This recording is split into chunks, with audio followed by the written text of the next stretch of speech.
Hello, and welcome to Clearer Thinking with Spencer Greenberg, the podcast about ideas that matter. I'm Josh Castle, the producer of the podcast, and I'm so glad you've joined us today.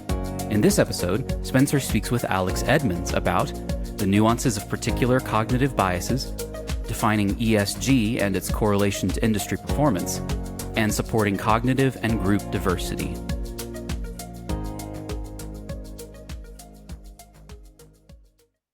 Alex, welcome. Thanks, Spencer. It's great to be here. Today, I want to have a wide-ranging discussion with you about cognitive biases, ways that our minds systematically go wrong from time to time. But let's start by deep diving into a particular topic, and we can use it as a jumping off point for talking about different biases. So, is it true that companies with a social mission perform better than those that don't have a social mission? That is actually true. However, it's not necessarily the social mission which is causing the better performance. So what you have is a correlation. Indeed, companies that create value for society do better financially. But there are alternative explanations. Is it better financial performance allows companies to give back to society? Or are there third factors that cause both? Maybe a great forward-looking leader both improves her company's financial performance and also thinks about people and the planet. Right. So going meta on this topic for a moment, whenever you observe an association or correlation between two things, call them X and Y, there's four different possibilities. It could be that X causes Y, and a lot of times our brain wants to jump to that conclusion, especially if it's very plausible. You're like, oh, yeah, it makes sense to me that social mission might make a company perform better, so you jump to the causal story, right? Second possibility is it could be the reverse. It could be that Y causes X. Could be that maybe companies that are performing better are more likely to take on a social mission, or more likely to have good marketing that convinces you that they have a social mission, right? Third, you could have a third variable, and you were kind of pointing this out. There's some third variable that causes both X and Y. So X and Y don't cause each other, but a third variable causes them both, and that makes them be correlated. And the fourth scenario, which is much less discussed, is cyclic causation, where X might cause Y, which causes X, which causes Y. So they're both causing each other in a loop. An example of this may be depression and anxiety might have a link like this, where the more depressed you are, it might cause you to perform less well at work, which might give you more anxiety. And that anxiety may make you avoid a lot of activities, and that you might actually become more depressed because of all that avoidance, right? So that would be a kind of cyclic causation. Well, I've actually never heard of that cyclical causation. So given you've informed me about something that I didn't know, let me add a fifth one to the four that you came up with. Great, let's do it.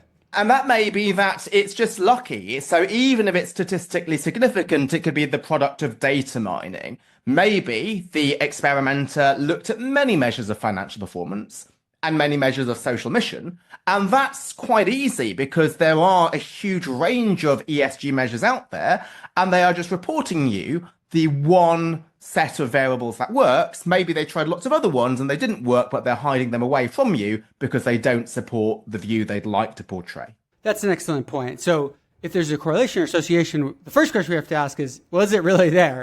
Or is it just a statistical fluke? And then if we find it's not a statistical fluke, then we can kind of break it down into the different types of causation that might be underlying it. Absolutely, yeah. So you mentioned ESG. What is ESG exactly? Well, this is something which is not clear at all. So what it is supposed to be is a company's contribution to the environment and wider society, and also how well a company is governed. And then if you think about that definition, that's a bit weird because ENS and G don't really belong together. One of them, or two of them, the first two, is your impact on the wider society, whereas governance is something internal, which is good for shareholders alone. It might be at odds in theory, right? It could even be that, because maybe good governance is making sure that you're sticking on your mission of long-term financial value, and actually some environmental and social objectives could be to promote the CEO to make themselves seem as a pillar of the community. If you're in the UK, you might get a knighthood or a damehood. So that's what it is in theory, but in practice, it's not clear how to measure these things. For example, let's take environment. And within environment, let's narrow down to climate.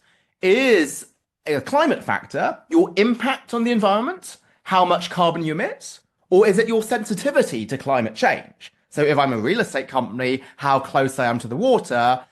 If I'm an agribusiness, am I close to the equator and therefore I will suffer if the planet gets too hot and I can't grow crops?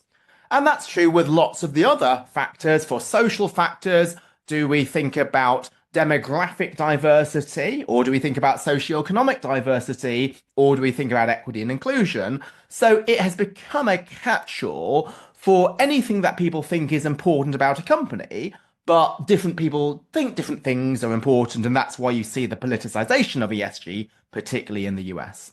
It's an interesting example where people really want to be able to say, is something good or not, right? But they're trying to take all forms of good, or at least many forms of good, and stick them all together. But in reality, there are a whole bunch of different types of good, and they don't necessarily mean the same thing. So trying to put them all in the same metric may be a little bit of a fool's errand. Absolutely. And there are different views among different people as to what good is. Is being good reproductive rights, or is it the rights of the unborn?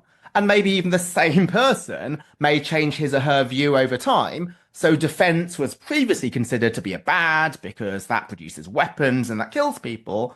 And then with the Russia-Ukraine war, people realized maybe defense is a good. Why? Because unfortunately, in this world, people do need to defend themselves against some foreign invasion.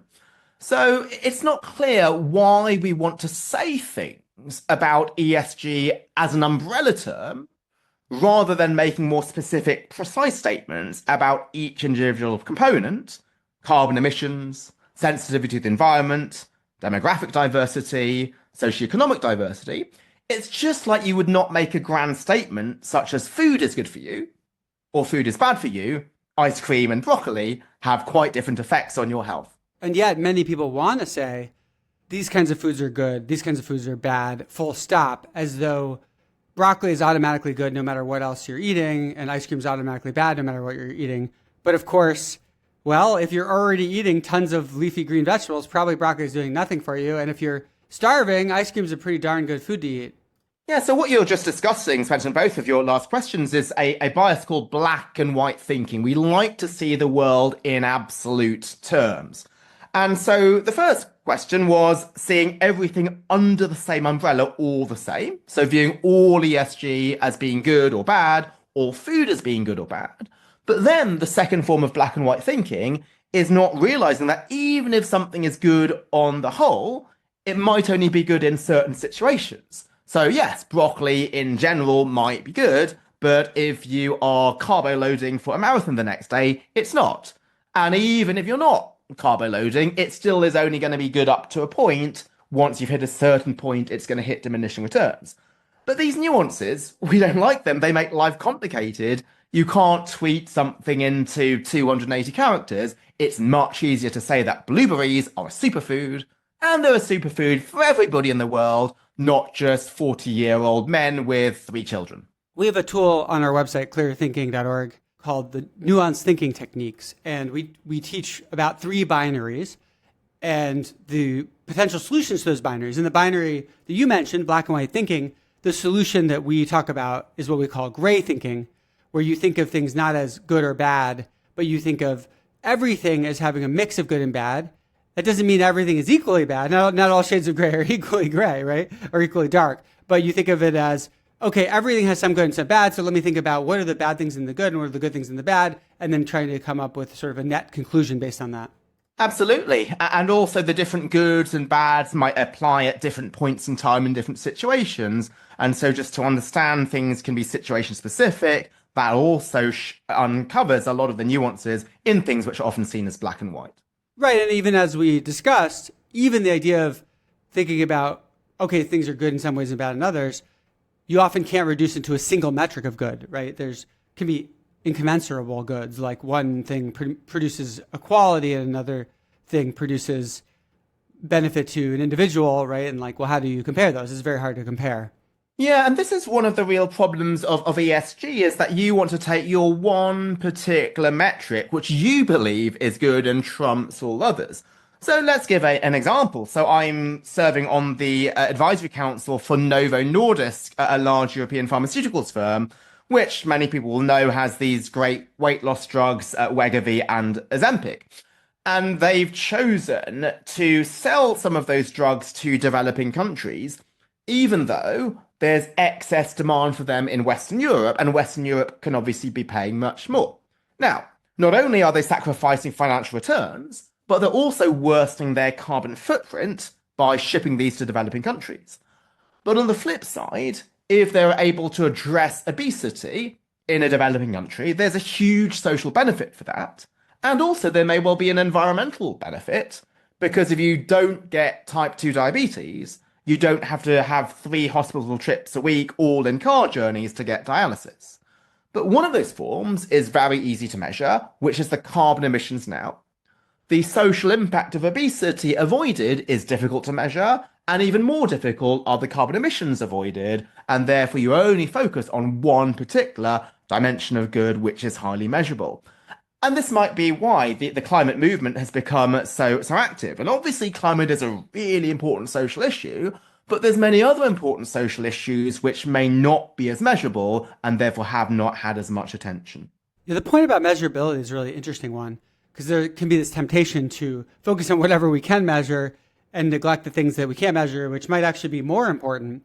But I think this also brings up another interesting point, which is that there are intermediate values, or I would call them instrumental values, things that we just care about because of what they get us. And then there's intrinsic values, things that we care about for themselves. And carbon emissions is an instrumental value. Nobody actually cares about the amount of carbon in the air. We care about the effects of that on climate change, and ultimately the effects of climate change on human populations, and depending on the person, animal populations and the world itself. How do you actually think about going from carbon emissions to what people actually care about and kind of quantifying that? Well, this is really complex. So what you would need is a model for how greater carbon in the atmosphere is going to cause climate change, and who is that going to affect. And obviously there are some very sophisticated models out there, but people talk about this as if it's absolute certainty. So I remember having a debate, it was a podcast, where somebody claimed, well, there is a tipping point out there that if we cross, I think it was 1.5 degrees, all hell will break loose. And I asked her respectfully, not trying to call her out, can you tell me the model that shows you that? Because let's say there was a black and white tipping point. Is it going to be a round number like 1.5? The planet doesn't think in bright lines. It could have been 1.62 or something else. And then when I asked her to try to walk me through the model, she was not able to do that, and then it'd end up getting cut from the podcast. So, well, what does this mean? Again, it doesn't mean that climate is not important. Yes, there are models out there, but it's not clear how certain they are. And then what does this mean practically? Well, we can be less black and white about climate policy. There are many people think, well, if it's not 1.5, all hell will break loose. And maybe we should either take extreme measures, such as cutting off fossil fuels completely, which might deny developing countries electrification and one of the keys to economic growth, or we end up just completely giving up, thinking, well, if it's 1.5 or nothing, we're not going to hit that, so we might as well go to 3. So with climate, as with everything else, higher temperatures are gradually worse, but it's not clear, based on the uncertain link between the instrumental variable and the intrinsic outcome, that there is a clear bright line. Even if it turns out there is a tipping point, the amount of uncertainty we have should make us pretty unsure about where exactly that tipping point is, right? Like, our models are very unlikely to be precise enough to know whether it's exactly 1.5 or 1.6 or 1.7. Even if there is a tipping point, which kind of spreads out the predictions across that tipping point. And I think that's really important to bear in mind, because the cost of climate action is high. And if there is uncertainty, then it's not clear that we want to put every single thing we have in order to try to avoid this tipping point, which is uncertain. So a few months ago, I was at the World Economic Forum, where we're having a discussion on a just transition. And one woman got up and she said, I'm from Africa. In Africa, 600 million citizens have no access to electricity. So you Westerners are talking about a just transition when 600 million of my fellow citizens have nothing to transition from. And a few months ago as well, there was a hospital in Sierra Leone which was running on solar power. There was a power cut, and a baby in a neonatal unit died. Now, this is absolutely not to say that climate action is not important, but some of these are the trade-offs which some of us in the West don't think about. We've never been in a situation without electricity, we just flick on a switch. But these are real trade-offs. And given that there is uncertainty about these tipping points, and given there are also some costs which might be quite certain of too rapid decarbonisation, which is lack of access to electricity, is seeing people will be out of jobs, 55-year-old coal workers you can't easily retrain, that we might want to have more nuance when discussing this really complex issue. Perhaps surprisingly to some, I think that greater uncertainty in our models actually, in some ways, should make us more concerned rather than less concerned about climate change, because the difference in the world of each increasing degree of temperature, I think, has nonlinear effects, and the effects get much, much worse as you get pushed out to further and further temperature increases. And also tipping point uncertainty of like, well, is there a tipping point? And if so, where could it be? I think also sort of has this funny property where, as you fatten the distribution and the tails get wider because of the nonlinear effects, you actually can get a very steep increase in expected damage with greater uncertainty. I think that's absolutely fair. I think the nonlinearities is something that should absolutely be taken seriously. But I wonder to what extent people have tried to model nonlinearities and tipping points for other aspects of the climate transition. For example, if electrification does not get to a certain level, does that mean that certain countries will be in poverty for a long time? If there is too rapid decarbonisation, which leads to job loss, might there be a tipping point in which some local cities then are inundated with crime? We have seen, for example, in the book Janesville, which won the Financial Times Business Book of the Year a few years ago, that when General Motors closed down its plant in Janesville, there was massive impact on the local community. Children went to school hungry, donations to charities ceased, even suppliers went under, and there might be those tipping points as well. But because they're so complex, nobody tends to model them. So just as there is uncertainty in terms of the impact of climate on ultimate variables, I think there's also uncertainty about the impacts of perhaps too rapid decarbonisation. Fair point.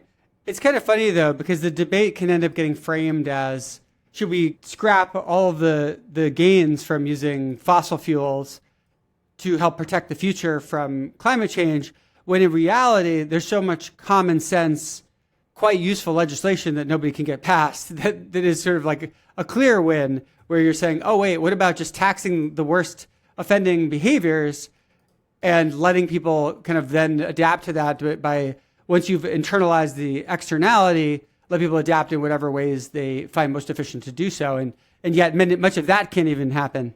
Well, that is so much common sense. That's something that nearly every economist thinks is the best solution. Like, why is that a solution? Well, climate change is a market failure. What is a market failure? That's a situation where the market solution does not achieve social welfare maximization. Why? Because there's an externality. You have a negative impact which you don't take into account. So the solution to this is to tax, and that is much better than alternative solutions, which are governments decide taxonomies and what is green or what is brown, because as discussed, it's hard to know what is green. Novo Nordisk shipping its drugs to developing countries seems to be brown, but it may be green in the long term. So that is a very simple solution. Now, I think it's due to political concerns that people don't want to pass this tax because certain industries will be affected by it. But we know from economics there's also the Coase theorem, which is, well, if there is an optimal solution and there's winners and there's losers, we can try to compensate the losers with some transfers. That's not to say it's going to be easy, but it is at least theoretically possible. And I don't think it's practically impossible either, if indeed a tax is passed, that if certain industries are affected, then some transfers can be made. And the money will come from the fact that we might not need to have as much protection from sea level rise if indeed action is taken. Right. I think this is kind of counterintuitive to people, that you could have a tax on carbon emissions, and then you could actually take the income from that tax and pay it right back to the same people or companies And people might think, well, doesn't that undo the effects of the tax in the first place? Yes, this is interesting, and the answer is no. Why? Because the tax that you are making is on a tax on activity, where the more you pollute, you're paying a greater tax, whereas the transfer that you receive is a lump sum, which is independent of how much carbon you emit. So it does still change your incentives. It disincentivizes you to emit carbon, or on the flip side, it incentivizes you to make investments to remove the carbon that you emit, for example, installing carbon scrubbers. This is a bit of an aside, but people seem to strongly associate economic type thinking like this with kind of libertarianism, like belief in the free market, which I find kind of funny. It might be true in practice that a lot of people who are into this kind of thinking are more libertarian, but I find it kind of funny because if you read a standard economics textbook, they talk constantly about ways the free market fails, all different cataloging of ways the free market fails and different kind of solutions to that. I couldn't agree with you more, Spencer. Like, if you want to be popular in a party or as a journalist, just say how broken economics is, how broken economics textbooks are. They just teach students on how to make as much money as possible, paying no attention to anybody else. They might quote one of the most famous economists of all time, Milton Friedman, who argued the social responsibility of business is to increase profits. That just sounds wrong. It sounds so offensive that I don't even need to read beyond the title. It is there in black and white. But it's not black and white. If you were to read beyond the title, he says, well, the only reason why I think you can focus on profits is if there is a government taxing externalities, such as carbon emissions, as we have discussed. And also he defines profit as long-term profit. In order to maximize long-term profit, you need to invest in your workers, treat your customers well, develop new products, and so on. So, absolutely, any economist recognizes the importance of externalities and also highlights who should deal with those externalities. It is the government. So why is it the government? Well, the government is democratic. A 55-year-old coal worker has one vote. Larry Fink has one vote. The alternative of the government deciding is the people with the money, the elites, like Larry Fink decides. Why he could say, well, to companies, you need to decarbonize really quickly, otherwise I'm going to vote against you. But he is representing wealthy people who are investing their money with BlackRock. He's probably not representing the 55-year-old coal worker. Do people of different genders actually have different personalities? We've all heard that men are from Mars and women are from Venus, but we've also heard that men and women are actually no different from each other at their core. Clearly, both of these perspectives can't be right. Is one of them accurate, or are they both just sensationalized nonsense? To try to answer these questions, the team at clearerthinking.org analyzed enormous amounts of data, ran 15 separate studies, and have now published their results in the form of a free, data-driven test called the Gender Continuum Test. You can take this fun test to learn about the relationship between gender and personality based on data from more than 15,000 people.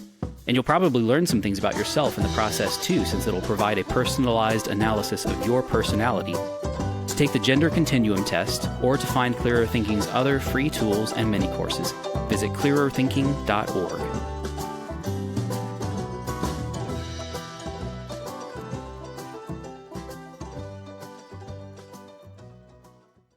I think people often view the free market as being at odds with a kind of regulated society, whereas I think a more accurate view is actually they're highly synergistic with each other, where by default, there are ways to make money that involve harming people.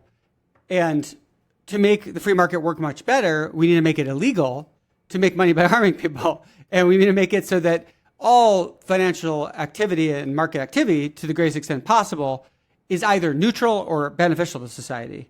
And so that you see the synergy go that direction, where a free market actually is enhanced by regulation when done properly, because it turns the free market into an engine of activity that's actually beneficial.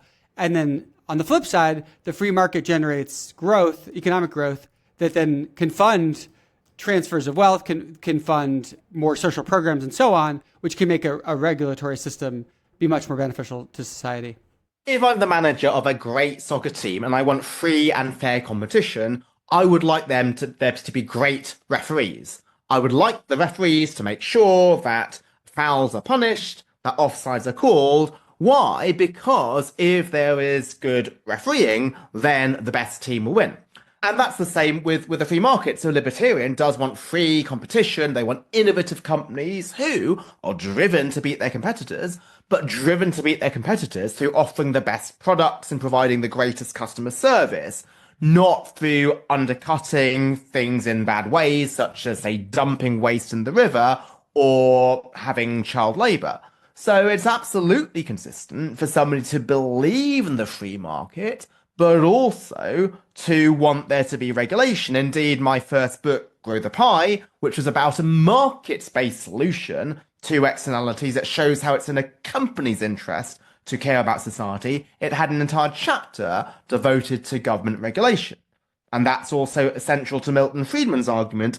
He said it's incumbent upon the government to pass laws to address externalities, and once you do that, then you allow the free market to play. To have one final sporting analogy, if you have a tennis umpire who calls the ball in or out, this gives you as a player freedom to hit the ball as hard as possible with as much topspin or slice or deception as possible. As long as the ball is in, you are free to hit it how you want. And that same freedom is enabled by good regulation in a free market economy.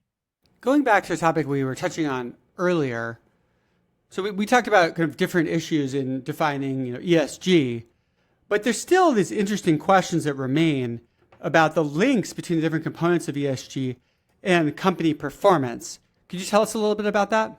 Absolutely. First, it's difficult to know how to define ESG as we discussed previously, but what you can look at is specific measures of ESG.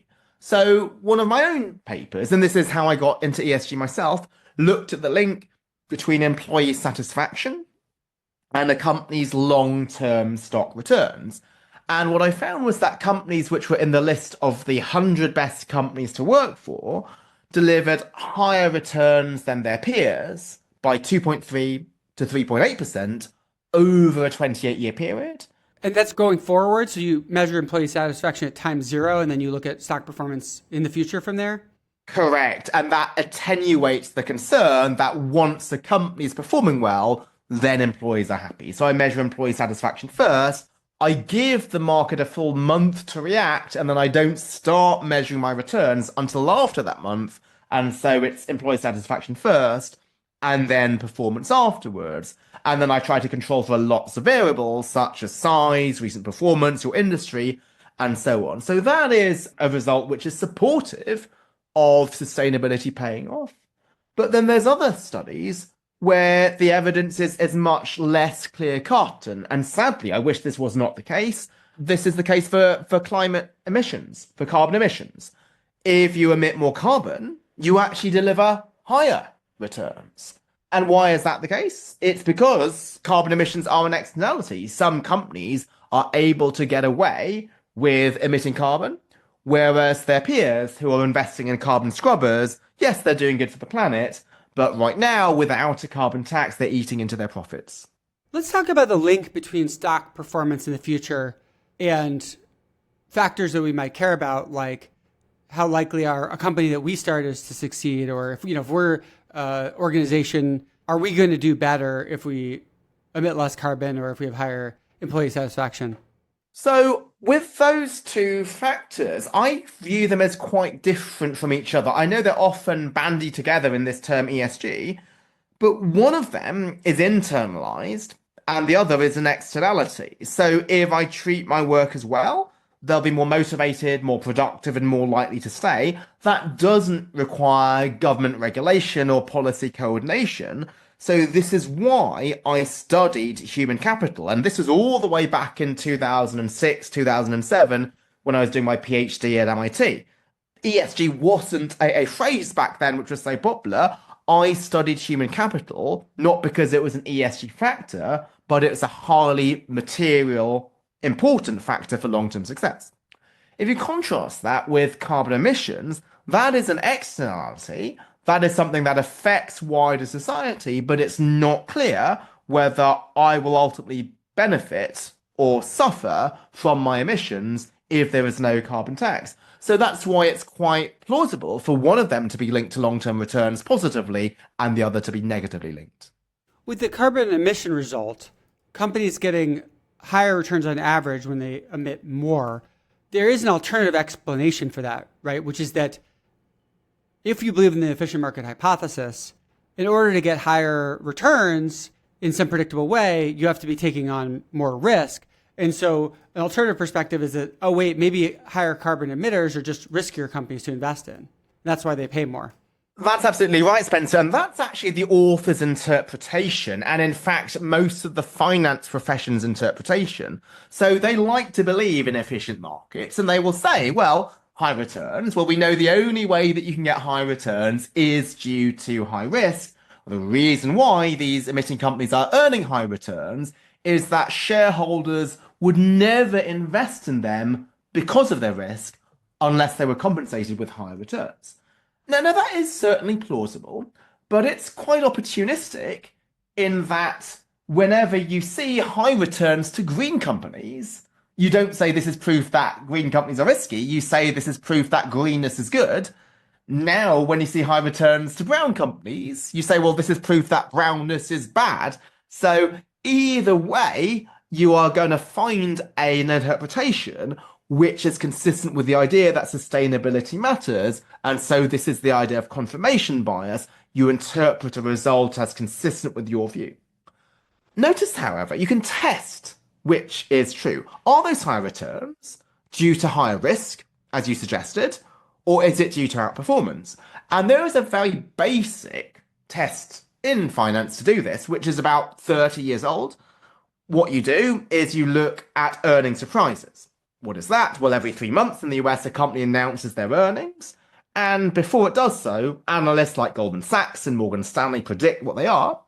And what I find is that emitting companies systematically outperform what the analysts thought, which suggested that it's outperformance rather than risk. So I've written a follow-up paper to that earlier study, finding that it's outperformance rather than risk. But what was interesting to me is how the profession just would accept that first result as proof that markets are efficient and we don't need government intervention because the market is doing everything correctly.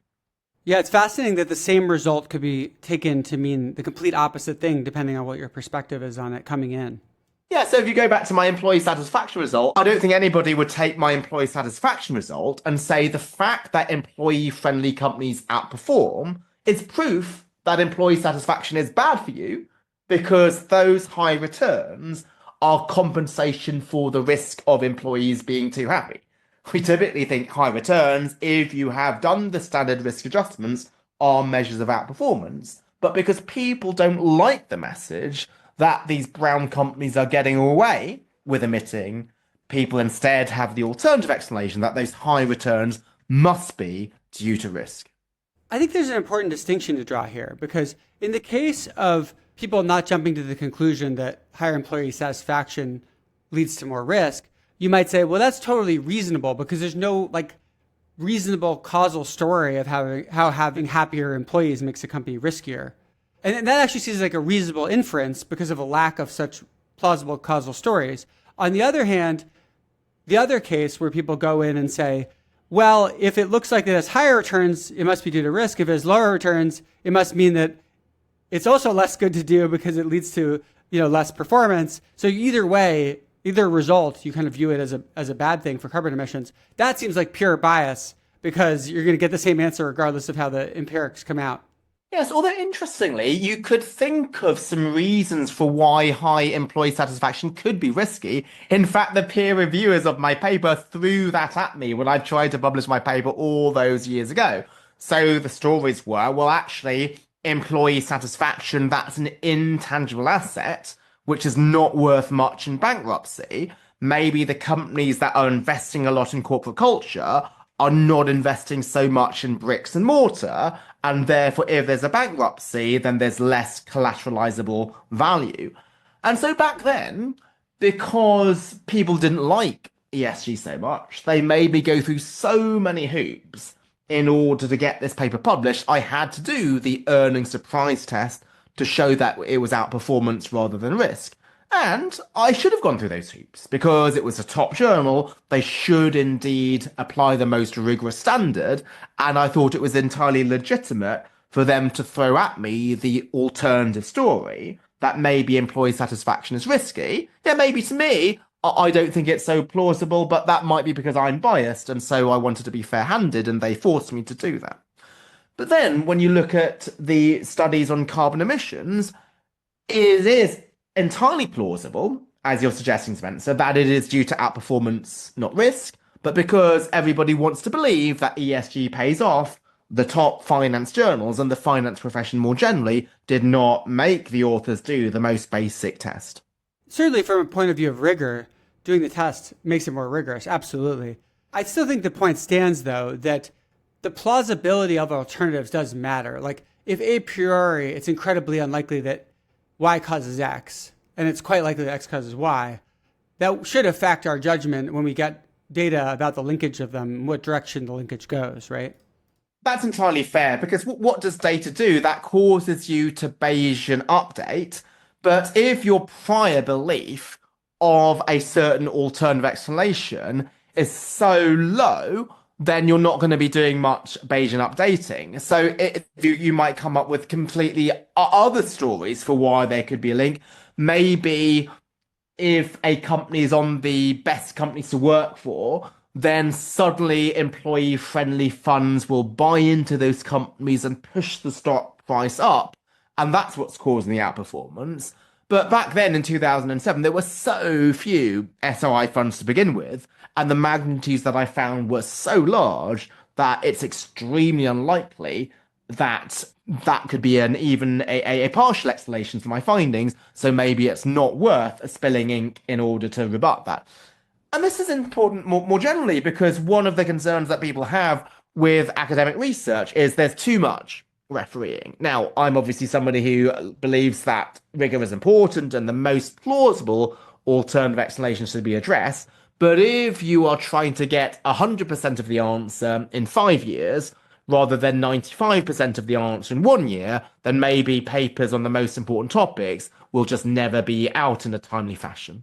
Well, it's funny because one thing that we do for our project called Transparent Replications is we go replicate new papers coming out in top psychology journals. And we only focus on the top journals, and we try to replicate them fairly soon after they're published. And we also very carefully try to understand what was exactly done in the paper. And we also look for other potential flaws. We find tons of flaws in papers in top journals. So I definitely wouldn't say that the process is too rigorous. However, it can be very burdensome. The process is very burdensome. And so I kind of feel simultaneously, in certain ways, the process is not rigorous enough. And in other ways, the process is too burdensome. And those things don't necessarily contradict each other. Absolutely. And this is something I thought about a lot when I was the managing editor of an academic journal for 6 years. Is the cost-benefit analysis, you only think about the benefits of extra rigor and not the cost that you might impose on the authors, because it's easy for a peer reviewer or an editor to say, do all of these extra tests, gather all of this extra data, but you don't have to do this. And so as an editor, I believe you need to do your job. So there are some editors who are known as post boxes. All they do is just convey the referee's comments and say, do everything the referee says. What I try to do is to be active and say, I think points 2, 5, and 8 of the referee's list are important, but the others are not actually critical for the publishability of the paper because, as you were suggesting earlier, Spencer, it's really implausible that these are the drivers of your results. Yeah, and that's a huge problem that I've seen in the peer review process is that you get let's say you get 3 reviewers and there's a list of 25 things that they suggest you change. And it's really not clear, well, do I have to change all of them? And, you just don't get clear communication from the editor. So you kind of feel the burden to change all of them. And the fact is there's some changes that actually make a substantive improvement, but there are many that are purely subjective where like many people would just disagree with that proposal to make that change. Much the way, imagine you had 10 people read a book of fiction and they try to make it better. They make it better in all different directions, right? They might be completely mutually contradictory. And I think a lot of suggestions are like that. Yeah, so there was a really interesting paper on how to improve the peer reviewer process. One of the co-authors is Cam Harvey of Duke, who is really doing a lot of work to improve the scientific integrity of the profession. He was the editor of the Journal of Finance, the top journal in my profession, and two other senior people, Jonathan Burke and David Hirschleifer. And what they argued is that editors use the union heuristic, which is they force a author team to do the union of all of the suggestions of the referees.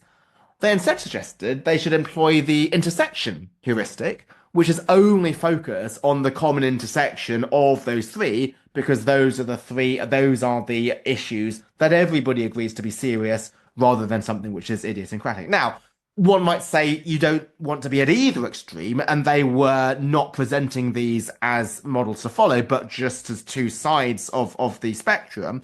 But I think we should be much closer to the intersection heuristic than we are at the moment. Lazy editors can default to the union heuristic.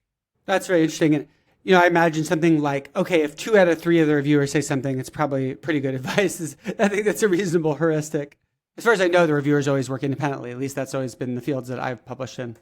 They do, and normally just an editor wants to not offend the referee and then says, well, you have to do everything the referees ask for, but I think you're not doing your job as an editor. Your job is to edit. It's not just to edit the paper, but also edit the referees' comments and suggest which are the ones which are most important. So another thing that I did at the Review of Finance was to have a second round up or out rule, where all of the referee's critical comments needed to be in at the first round, and if you addressed all of them, then you would be accepted, rather than referees having the option to raise further comments at the second round, which they could have raised at the first round. Now, obviously, if you only partially satisfied their prior comments, they can make you go another round, but they can't introduce new things which were not there previously, and that's to stop the process going on forever, the paper moving sideways or maybe even backwards, because it becomes so convoluted with these extra checks that the reader misses the forest for the trees.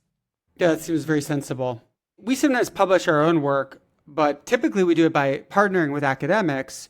So we want to run a study on something, and we'll see if there's an academic we know that might be interested in partnering with us, because we find that the process of going and applying to academic journals ourselves so burdensome that it's just very rarely worth it in terms of cost-benefit analysis, which I think is a real shame, because I do think peer review has some significant benefits. Yes, and I think this is something that the academic profession needs to take seriously. It is starting to take seriously, but as with everything in academia, it works really slowly. So the American Economic Review, which is arguably the top economics journal in the profession, recently introduced a journal called American Economic Review Insights, where the bar is the same for the American Economic Review, but it has to be a paper of 7,000 words or less. So you have a really insightful contribution, and the referees cannot make you add tons and tons of robustness checks because it's going to be way above the word limit. And why they recognise some of their most insightful papers were short and succinct, and yet papers are getting longer and longer. And I think that journal has been extremely successful. My latest publication was in that journal. It was the first journal we sent the paper to, and I was delighted when I published it. Well, I was initially delighted, but then what I realised was that my employer, London Business School, does not count that journal at all. It has a black and white list of journals that you should publish in, and actually by publishing in that journal rather than one of the listed journals, that has cost me about £500,000. How did it cost £500,000? Because I would have, so my research rating, you get rated on your research out of 5. Every year I have been given a 5 out of 5. The last year I was given a 2 out of 5 because I was told you've had no publications in our listed journals, and that denied me a pay rise of, it would have been about £19,000 per year. And if you say, well, will stay at London Business School for the next 25 or 30 years, that is a pay rise, which you'll get in annuity for the next few years. I'm not discounting that. Why? Because that pay rise will compound and it will increase. And so that's unfortunately about £500,000. through publishing in a journal which everybody recognizes is a high quality journal, but because journal lists are slow to update, I have suffered significantly financially as a result of that. And in fact, there were other papers that I had written for potentially sending to that journal, which are succinct contributions, which I'm instead having to pad out with lots of additional tests and send elsewhere. Yikes, that's an unfortunate situation. It also kind of points at how academics have such an incentive to publish in top journals throughout their career. I mean, obviously for you, it had a direct financial impact, but for many people, it's the difference between staying in the field or being kicked out of the field. It is, and the adage is publish or perish, and you might think, well, is this an over-exaggeration? But it need not be.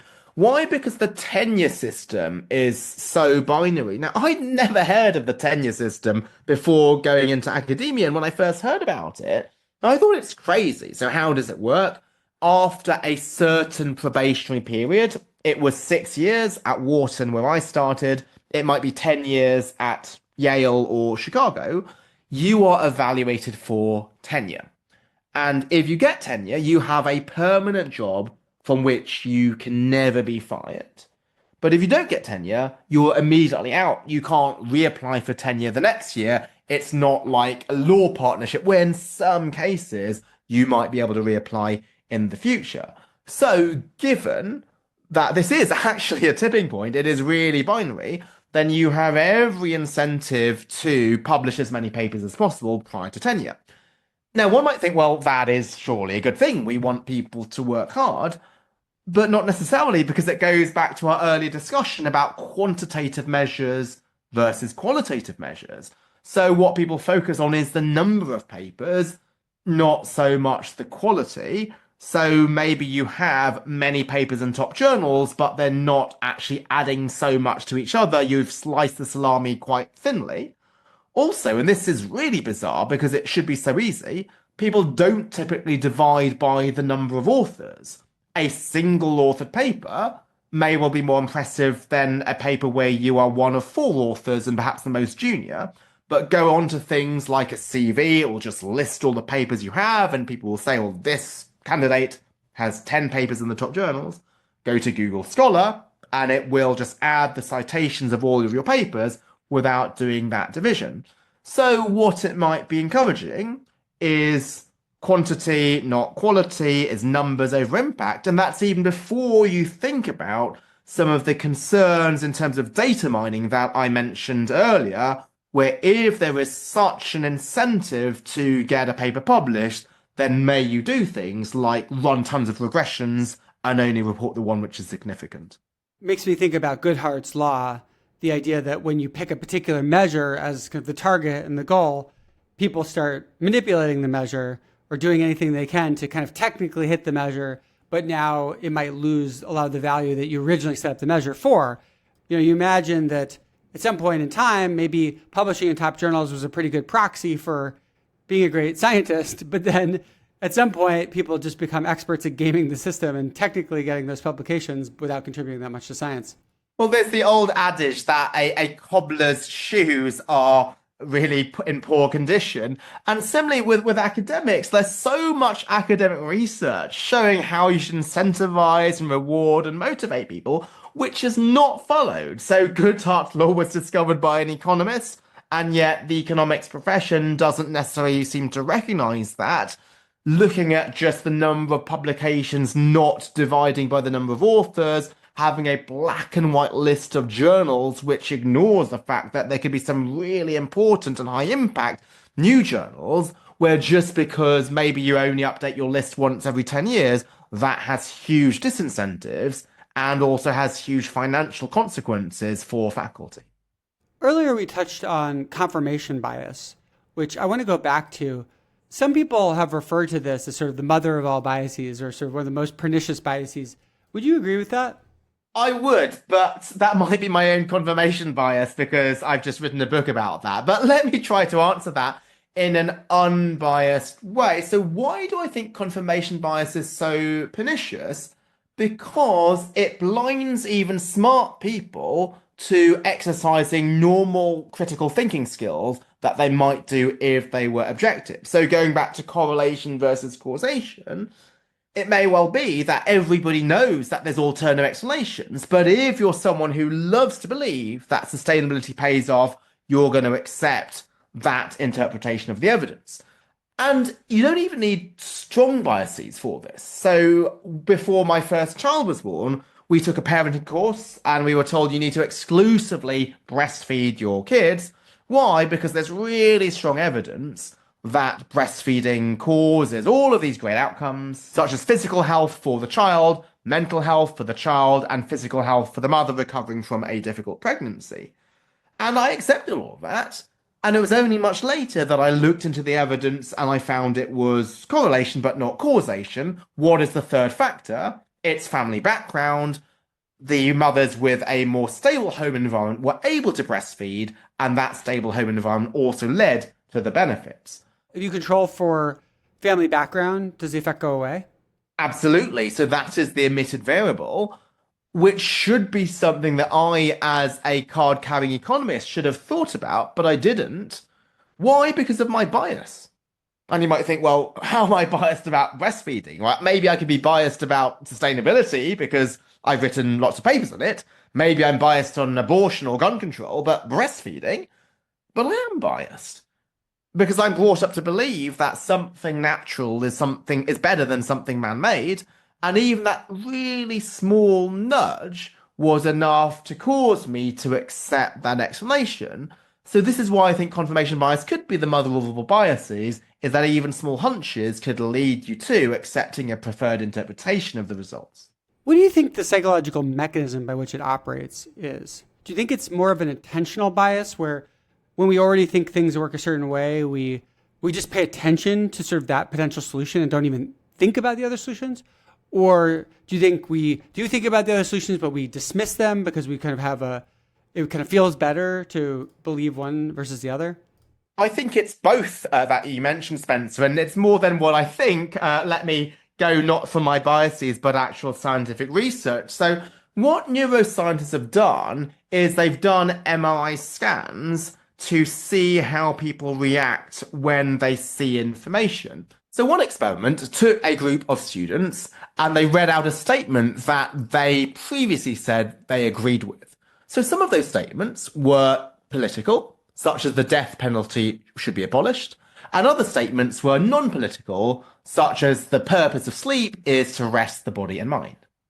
Then what they did was they gave out contradictory evidence to contradict that statement, for example, about the death penalty. And what they found was when a political statement was contradicted, the part of the brain that was activated was the amygdala. So that is the part of the brain which induces a fight or flight response as if you're being attacked by a tiger. So being contradicted is as bad as a tiger attack. But interestingly, there was no activity when a non-political statement was read out. So in particular, when something you truly believe in is contradicted, you just dismiss this. But then there was another set of experiments by some other researchers which saw what happens if then there's an exculpatory statement which then contradicts the dismissing statement.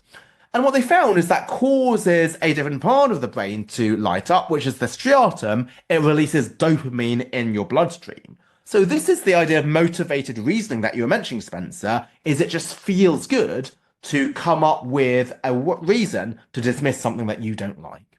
You know, I'm often skeptical of neuroscientific studies for mainly two reasons. One is that I often find the interpretation of them very vague.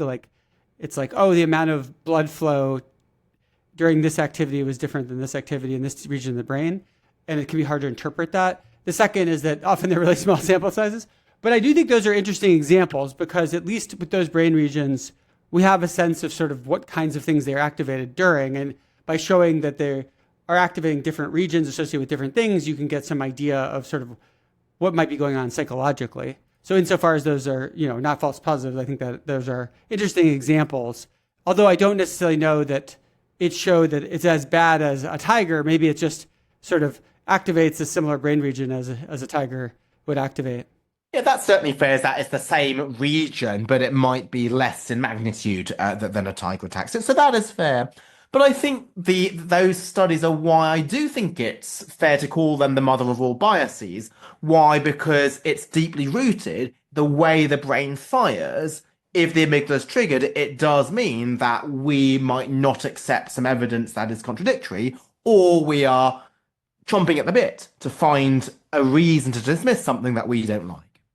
Something I've been thinking a lot about lately is how it's very natural to assume that the only thing that our beliefs are doing is trying to seek the truth, because, it's often really useful knowing the truth. Like if you're trying to get somewhere, it's useful to know where it actually is, right? If you get evidence you're going the wrong way, well, of course you want to know that evidence and you want to update your beliefs based on it. But as a matter of fact, beliefs serve multiple purposes. So a second purpose a belief serves is to help us in the future. And sometimes that's completely aligned with believing the truth, but it's not always. For example, let's say you're in a cult and everyone you know is in the cult, everyone you love is in the cult. You believe that you're going to be, go to heaven because you're in the cult. You believe that you are working to improve the world through your special mission because you're in the cult. And then you get evidence that the cult is not true. Well, there's actually an incredible cost to stopping believing. There might be also benefits to stopping believing, but there's an incredible cost. You might lose all your loved ones, and you might now have to believe that all of the work you did was for nothing. And you might have to believe that you're no longer going to go to heaven, right? And so changing your mind about that is incredibly costly. And you can't really model what the person's doing there as just say seeking to have true beliefs. That's correct. The decision to become informed is, I think, like any decision in life, it's got benefits and costs, and often the benefits are long-term and the costs are short-term, and our myopia may cause us to want to seek short-term comfort. For example, let's say we know that the market is tanking, and what we should do is we should review our portfolio and see whether to reallocate some investments, but we just don't want to log on and update our portfolio or see how much money we've lost. And in contrast, we know the market's gone up. We're very eager to see what's happened to our portfolio.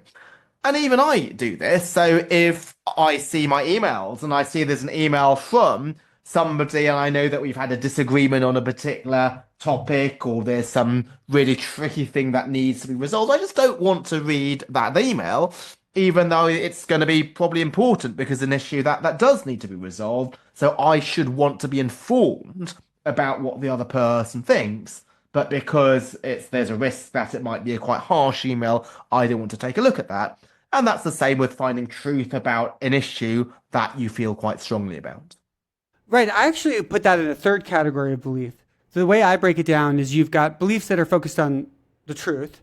You have beliefs that are focused on net benefit, like it might actually, in some, for many people, it would be better to get out of a cult. There are people who might actually be worse off on net. Like, it's not just to sort of focus on the immediate short term. They might actually be truly correct that given where they are in life, losing all their friends and family and their sense of mission would be worse for them in some sense. And then there's a third thing, which is that it can be short-term punishing to believe certain things. Like, let's say you've learned that you made a mistake. You might be way better off in the long term realizing you made the mistake and correcting it, but it might be painful short term relative to that. And so I think of it as the first type of belief is about the truth. The second type is about long-term benefit. And the third type is about immediate reward and punishment. It's sort of the operant conditioning. The same way that we might avoid touching a hot stove because it burns us, we might avoid thinking certain thoughts or updating our beliefs a certain way because it emotionally burns us or it's painful literally to think about. So yeah, that's just kind of how I categorize it. Yes, and I think this is why misinformation is so pervasive, and it's hard for even smart people to overcome their biases. Just like it's difficult to perhaps diet or resist red wine or chocolates or to exercise, even if deep down you know that this is something you should do, it is just so costly and unpleasant in the short term. And similarly, having to confront our biases and accept that actually we were wrong or not dismiss a study which contradicts our longly held beliefs on ESG, that's something which is difficult, and we just don't want to do this, so we avoid having to do so. If you're like me, you'd really like to learn quick, practical tips for improving your life or understanding the world, but it's hard to know where to look, and it's easy to be overwhelmed by the flood of blogs, media sites, and academic papers. Well, there's good news. Once a week, we send out a newsletter called One Helpful Idea, where we distill down a single idea that we think you'll find to be valuable. We know you're busy, so each idea is formatted to be read in just 30 seconds. And at the bottom of the newsletter, we also include links to that week's new podcast episodes, which is a great way to keep up with the podcast. And we include in each email a newly released essay by Spencer. So if you only listen to our podcast, you're missing out on a lot of our content. To sign up for the One Helpful Idea newsletter and start receiving bite-sized ideas once a week, visit clearerthinkingpodcast.com/newsletter.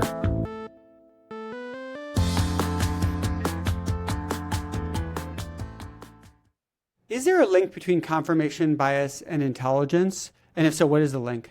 Well, what I thought was the link is that the more intelligent you are, the less likely you are to suffer from confirmation bias. You might think, well, more intelligent people tend to be less biased. After all, isn't the reason why they've got to the top that they've been able to overcome their biases? But unfortunately, it's not as easy as that. Why? We go back to the idea of motivated reasoning that we discussed earlier, which is if you are really smart, then you can come up with a way to dismiss evidence that you don't like. So let's give an example. So Deepwater Horizon, that was a massive disaster. How did that happen? Well, before removing the rig, you had to run some tests to check that it was safe. And so what you do is a negative pressure test. They ran it once, failed badly, twice, failed badly, 3 times, massive failure. So it was clear that the rig was not safe. Yet the very smart engineers who had confirmation bias because Deepwater Horizon was the best performing rig in BP's fleet, they came up with something called a bladder effect to dismiss the negative pressure test, to explain why the test failed, and therefore they invented another test which passed, and therefore they removed the rig, and that sealed the fate. Now, later on, there was a government investigation which found that this bladder effect was a complete fiction. Nobody in their right minds would come up with that explanation, but because of the intelligence of the engineers, they were able to fabricate it and then convince themselves that that was an explanation for why the negative test was not something that they needed to heed. This reminds me of another thing that I've written about, which I call anchor beliefs, which is that there's certain beliefs that we have that it's really useful to model them as essentially fixed. And that means that if we get evidence to the contrary, if we have to model the belief as fixed, something else has to change rather than that belief. And it sounds like this might be what was happening there. If they already were fully convinced that this must be a safe rig, then evidence that it's not safe, well, they have to invent some other way to explain that evidence that isn't it not being a safe rig. Absolutely, something's got to give, and if it's not your belief that's giving, then it's the evidence which you're going to claim is flimsy instead. So is it actually true that higher IQ people have more confirmation bias, or is it simply that it's uncorrelated with confirmation bias? Some studies have actually found that they do have higher confirmation bias. Why? Because they're able to engage in motivated reasoning and dismiss evidence that they don't like. Notice that there's also a second aspect to confirmation bias. So what we've spoken about is biased interpretation. So how do we interpret the information we receive? Do we dismiss it or do we embrace it? But there's a second type, which is biased search, which is what is the information that we look for to begin with. And also studies have found that intelligence is correlated with more biased search. You don't actually search for information in an even-handed way, even though in these tests they were told to do things even-handedly. And why? It may well be that if you think that you're intelligent, then the other side must be wrong. And so if you want to get more informed, you are going to look at beliefs that are conforming to your viewpoint because you're so smart, your viewpoint must be right, and so contradictory beliefs must be wrong. Therefore, to be informed, we should ignore them. I worry this is becoming an even bigger issue, perhaps, with large language models like ChatGPT, where because they get trained through reinforcement, where they ask people to say, well, how happy were you with that answer? How well did that answer your question? But people like having their own views put back to them, right? If the AI contradicts them, they might actually give it a lower rating. So essentially, the AIs are trained to tell you what you want to hear rather than necessarily the truth. And we've seen this really blow up lately with one of the newest ChatGPT models, where it seems to be excessively sycophantic. But I actually think this is a problem that all the models that have reinforcement learning have, because of the central mechanism of training, and people like to hear their own views spit back at them, and therefore the AI models learn to do that. And so what I've noticed is that lots of people have started to do things like, give me arguments why my opponent is wrong, or give me arguments about why I'm right about this. And that's absolutely terrible way to figure out the truth, because of course the LLM is going to do that no matter how flimsy your side is. And I think this is a really important point, because people think, well, misinformation, isn't that something that could be conquered with AI? Because if indeed confirmation bias just leads me to latch onto the one study that supports my viewpoint, won't AI be unbiased and look for all the studies out there and find the scientific consensus? But the reason is no. As you've indeed suggested, these large language models might learn that they want to give you what you want. And also, they might just look at what are the dominant studies out there, and those dominant studies might be resonating in the atmosphere because people have reshared them and they've gone viral. For example, some of my work is on diversity and the link between diversity and performance. And what I have shown in my work is the link is actually much, much weaker than the likes of the McKinsey studies would like us to believe. I asked ChatGPT, what is the link between diversity and performance? It said, it's unambiguously positive. There's all these McKinsey studies and BCG studies which find a positive link. And then I wrote back to it. I said, none of these papers are published in peer-reviewed academic journals. Please give me the state-of-the-art scientific consensus. And they came up with a list of other papers. And I said, well, these papers contradict the first ones that you gave me. And it replied, I am sorry, you're absolutely right. I was giving you not the highest scientific research. But this required me to be discerning and to ask that follow-up question. Because had I not done that, and I'd accepted the McKinsey studies that it gave me, then I go away thinking, yes, there is strong proof that diversity improves performance. So just having ChatGPT is not going to save you from your biases. You still need to be aware of how you're priming it, and also making sure that you're seeing both sides, not, as you say, Spencer, saying, tell me all the reasons that my opponent is wrong. Yeah, and if there are biases reflected in the data it's searching through, it can obviously reflect that, because a number of AIs nowadays are using web search, and it has to design its own search queries. But there's even subtler stuff happening too, where the AI, based on the way you word it, might think that you want the answer to be a certain way. And so let's say you say to the AI, tell me about whether diversity leads to better company performance.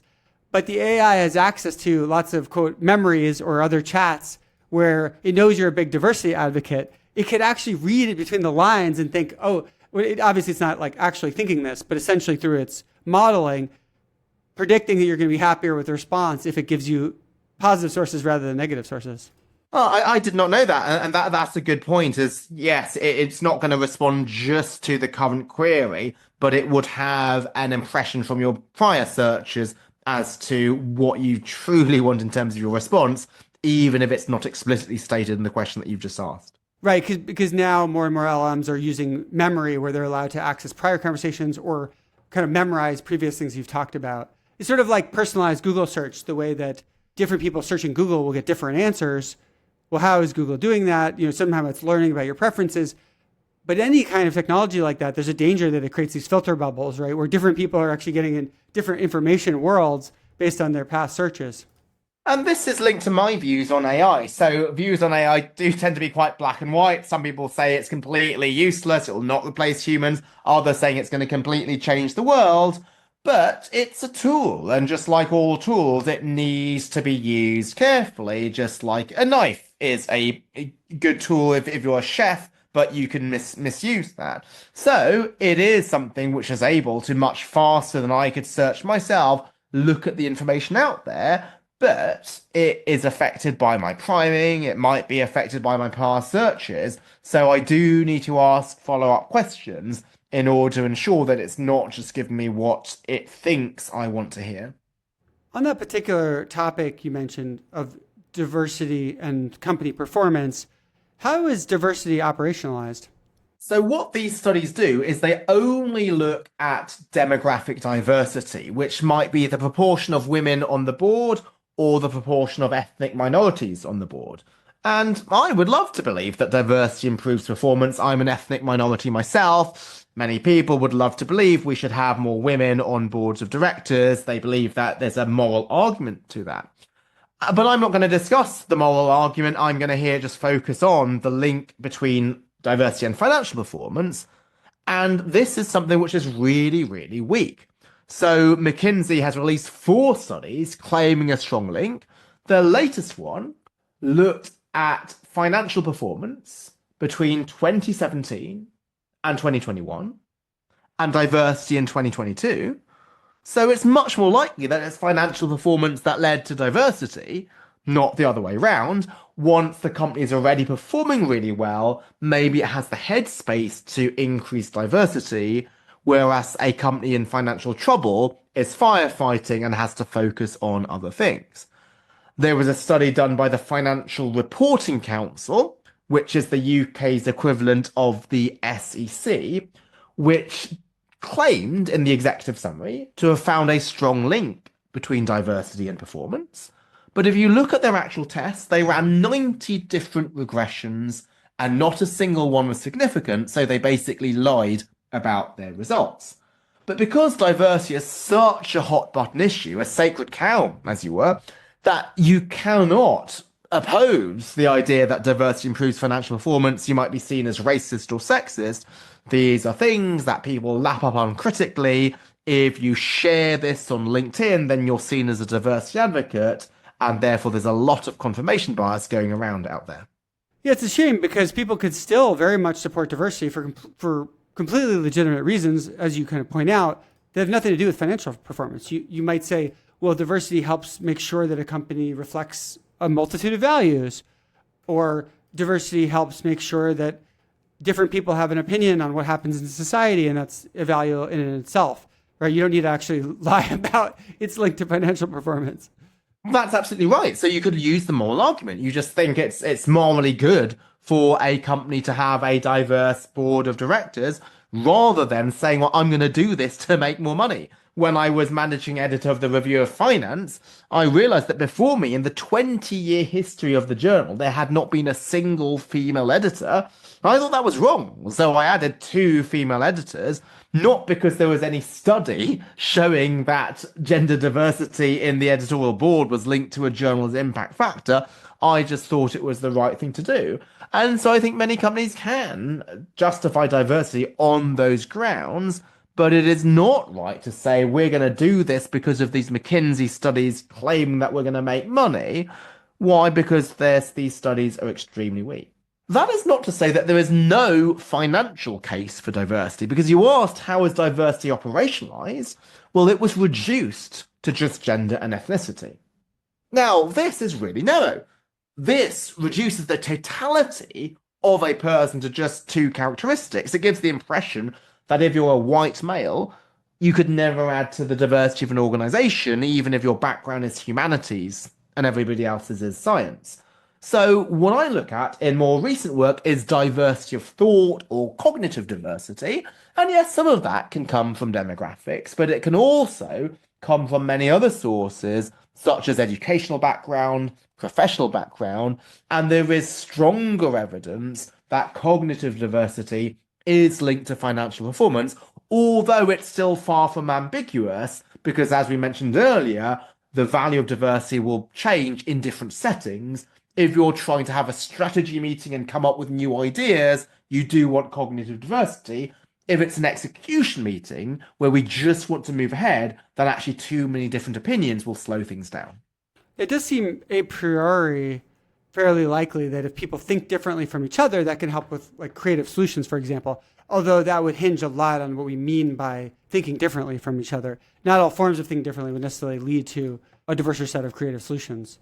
Yeah, so that's what was my prior before I started the research, is I thought cognitive diversity was unambiguously good. So I wasn't sure about demographic diversity, but I thought, well, it is cognitive diversity that actually is going to make a difference, because just more opinions will give you a better outcome.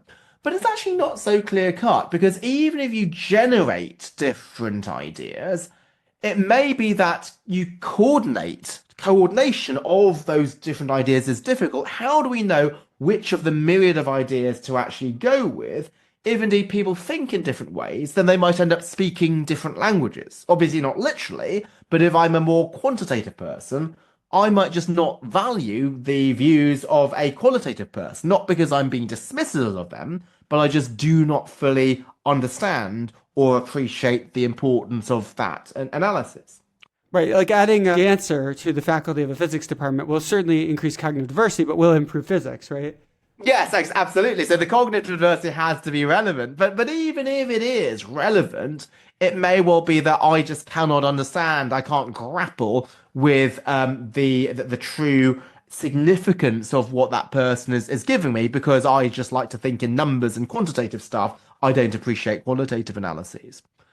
Another issue is affinity. So when you think about diversity of ideas and innovations, what is one of the industries with the most creativity? It's music. And in the music industry, some of the most creative bands have no diversity at all. Like, there might be a group of white men who grew up with each other, but because of their strong affinity, they are able to disagree with each other, safe in the knowledge that their friendship will not be affected because they grew up together. Whereas if you have a very heterogeneous team, it may be that people are still unsure about their position, that they're not actually fully saying what they think. And indeed, you have social groups which go around saying, we want to meet like-minded people, or you can meet like-minded people here. So people like to gravitate towards more like-minded people. They might feel more comfortable sharing with them. And so that is actually a potential cost of cognitive diversity, which I did not know before starting this research. You know, it's really funny this is coming up because I was literally reading an article this morning by Marielle Melendres-Meis about how this might be a factor in evolution, where if you have a group that's very homogenous in evolution, it can cooperate incredibly well together. Like, every member is very similar to every other member, which maximizes cooperation, but it may not be able to deal with lots of changes in the environment because, well, there may just not be members that know how to deal with that thing or have effective strategies against that thing. Whereas a more diverse population maybe can deal with more changes in the environment, but may have more trouble with coordination. So she argues that this might be a kind of a fundamental trade-off that evolution has to make between, you know, and she calls it a kind of double bind in collective intelligence. And it's really important to recognize that, because even if you do believe that diversity is important, as I do in general, again, it's situation specific. It might be beneficial for some things and not for others. But this mantra that we're often given, which is diversity always leads to better decisions, I don't think that's helpful, because in many cases, actually, homogeneity could be useful if indeed you want to execute and move ahead swiftly, rather than having to make every decision as a democracy.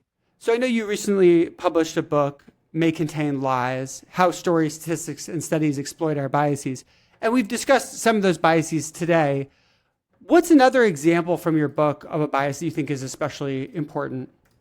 This is the narrative fallacy. So this is the idea that we like to draw cause-effect relations between events which might be completely uncorrelated with each other. So let's give an example, and let's then say where it comes from. So one example might be, what drove the success of Apple? So one popular explanation is that Steve Jobs was adopted, and because of his adoption, he was driven to succeed, to prove himself after being abandoned by his birth parents.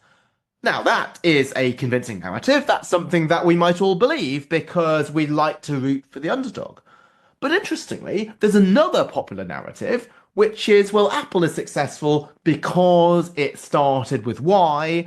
That's the narrative spun by Simon Sinek. And if you have a Y, you will be successful. A why here meaning like a kind of fundamental purpose for creating your company, right? That's it. So Simon Sinek claims that Apple has a purpose, which is everything we do, we believe in changing the status quo. And so he believes it's purpose that drives success. Now, interestingly, those are two highly popular accounts, but they contradict each other. And in fact, none of them is backed up by large-scale systematic evidence. Those are just stories which have become very popular because we want to root for adopted kids, or we want to believe that purpose is the secret to success. Why is it that we fall for these explanations? It's because of the oral tradition. So how people tended to learn was through stories, and stories are very memorable. They're much more vivid than statistics. They tell you to start every book or every talk with a story, and indeed I did within my book. But I think a single story is misleading unless you can then back it up by large-scale data. How do you know that that explanation was correct? And even if it was correct, how do you know that that particular case of Apple is not an outlier? It could be there's hundreds of other companies which did start with a purpose, a why, but failed, but Simon Sinek is never going to tell you about them because they don't support his argument. Right. It's funny. It is a kind of really compelling story to talk about Apple, but there's so many layers of bad reasoning if you really get down to it of what's really going on there, right? Like, as you point out, even if this was true of Apple, it would be still very, very bad evidence. You would need not just one data point, but lots of data points. And you'd need to not just include the success stories, but you'd also have to look at failure stories and make sure that they didn't start with why. But then we don't even know if it's true of Apple, right? Like, it's even that one data point, it's not clear that this example holds. I mean, maybe it does, but it's not totally clear. And indeed, nowhere did Apple say anything like everything we do, we believe in the status quo, or even anything close. So Simon Sinek claims this without any evidence behind it. And he also makes the implication that we buy not what Apple's products do, we buy why they do that. That's not true. We buy Apple's products because of their functionality, because of their apps, for their customer service. I don't really know what the why is behind what they do. But even though this seems to be so implausible and so contradicted by common sense, if it's spun in a really good narrative, which is purpose and why and passion drove success, we want to believe that because we tell our kids you can do anything you put your mind to. And so something which is just really implausible, if you think about it with a clear head, has become the viral explanation for Apple's success. And he claims it's also successful behind the success of the Wright brothers and Wikipedia. Again, very cherry-picked cases. You know, it's funny because I am a little sympathetic to the idea of start with why, because I think it's really important to know why you're doing things and to have a purpose behind them, even if the actual evidence provided was not at all good evidence. Yes, it's in some cases it might not be wrong to have a why, but sometimes it might distract you from what truly matters, which might just be to get on with it rather than come up with purpose statements. So Sinek's former job was an advertising salesman, and this might have led many companies to think about crafting their purpose statements, which they could have reallocated those resources elsewhere. So there was one company in the UK which spent, I think, 6 months coming up with a purpose statement and then came up with something really bland. Ben & Jerry's claims on their website, "We believe that ice cream can change the world." And even if you did believe this, what is the value of that purpose statement? It doesn't change how you actually behave. Wouldn't it be better for you to come up with ways to reduce the calorific content of your ice cream? But no, if you're able to come up with some nice statement, that might actually dupe companies into thinking you're such a mission-driven company, even if your product might be contributing to global obesity. Yeah, that's a good point. I'm more a fan of starting with why at the individual level. Like, you should know what you're trying to do in life, have like a underlying purpose behind your behavior rather than just getting pushed into things randomly. So, but yeah, no, definitely see your point that from the point of view of, strategic company building, like, it's not necessarily the best use of time to always come up with a why first. Yes, and I think at the individual level, I agree with you, Spencer. Like, one of my favorite books of all time is 7 Habits of Highly Effective People by Stephen Covey. And habit 3 is first things first, or begin with the end in mind. And you have to start with that before you get into time management, knowing how to spend your time. You need to know what the ultimate goal of your time allocation is before you start with the strategy to use it. On the point about storytelling, it seems to me that our minds operate on stories. It sort of seems like the fundamental architecture of our minds, rather than, say, operating on statistics or raw data that we can then think about. And this is why I unashamedly say that I start every chapter of the book with a story, is that even though the heartbeat is statistics, I need to recognize how my readers will operate. And stories are powerful and they're vivid. And so I couldn't just lead with a regression. I will lead with a story, but I need to make sure that that story is backed up by data behind it rather than a cherry-picked story. So I think the 1-2 punch of both is much better than just the story, which is taken by some of these authors, but also in contrast to my colleagues in academia, who might often think that if you have the most beautiful regression, that should browbeat the reader into submission and to believing that you are correct. Right. And unfortunately, you could tell a story about almost anything. Like, you want to make a claim that X causes Y, you tell one story. You want to make a claim that X doesn't cause Y, you tell another story. Stories are just so adaptable that they really don't serve as evidence practically at all. The fact that something happened once is really not much evidence. And often stories even take a particular interpretation of events that may be disputable, right? Like, even that particular set of facts, someone else could have seen it differently. Yeah, so if you have one data point, you can draw any line through that data point. You could draw an upward sloping line, claiming that two things are positively related, or a downward sloping line. So this is why what you need to have is large scale data. And I mean large scale because if Simon Sinek wants to draw a positive line between success and purpose, he's only going to pick the couple of other companies which allow him to draw that upward sloping line. Whereas a large-scale approach would be letting the data speak and then seeing what the general correlation is. And then once you have that correlation, to make sure that it is causation rather than one of the alternative explanations that you gave at the start of this conversation. Right. So it seems like the best way to go is from the data to the story, designing the story to capture the essence of the data while also making the data more palatable and entertaining. And I think a really good story can do even better than that. It can actually make the idea of the data clearer by helping you focus on sort of the key aspects of the data and making it memorable. So it can act as a sort of cognitive aid as well, because you can recall the story and it can help you remember the message of the data. And that's actually why I love writing books. So May Contain Lies was my second book. I'm currently working on the proposal for my third book.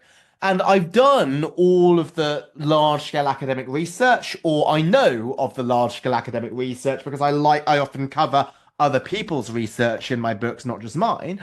But then to have the hook at the start of the chapter, I need to come up with or find a story to exemplify this.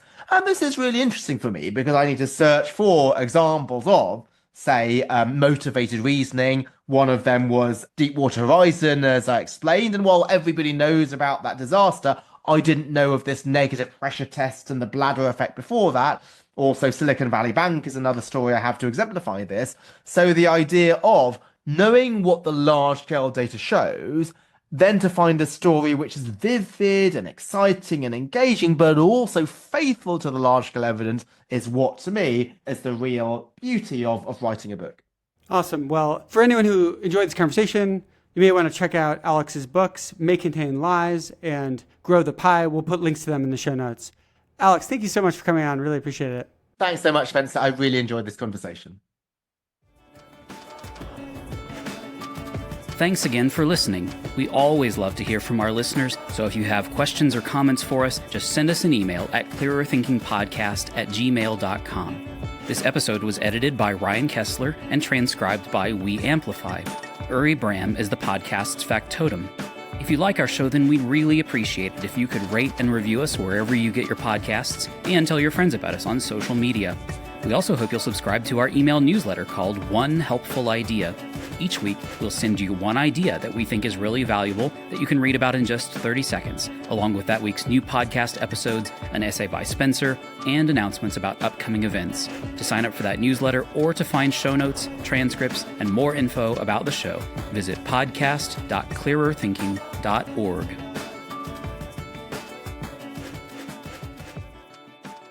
A listener asks, what is your opinion of social media and of X or Twitter in particular? I think social media is very heterogeneous. I think the effect on a person of using TikTok 3 hours a day is very different than the effect of using X or Twitter 3 hours a day, which is very different than using Instagram 3 hours a day. Additionally, I think the dose matters. Like using it 30 minutes versus 3 hours, I think that's a big difference. And using 6 hours is an even bigger difference.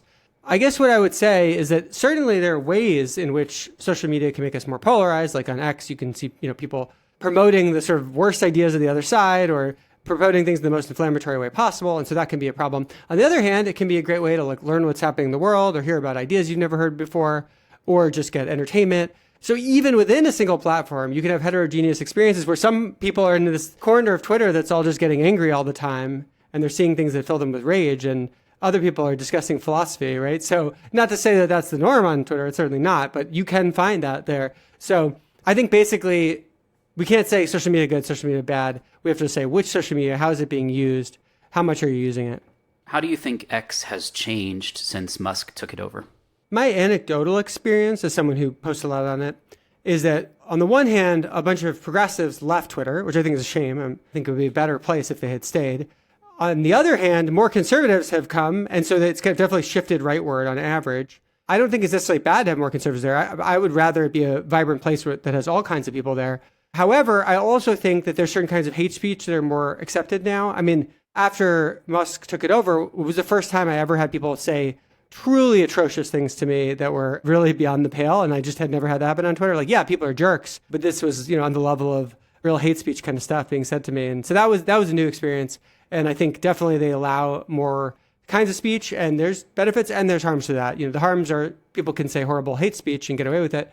The benefits are that when platforms try to censor, sometimes they censor stuff that really probably shouldn't be censored. I also know people that have said reasonable things and been censored for those. So I really think it's a mixed bag. But overall, it feels more chaotic to me. I don't prefer it, but I also think there's still a lot of interesting things going on there.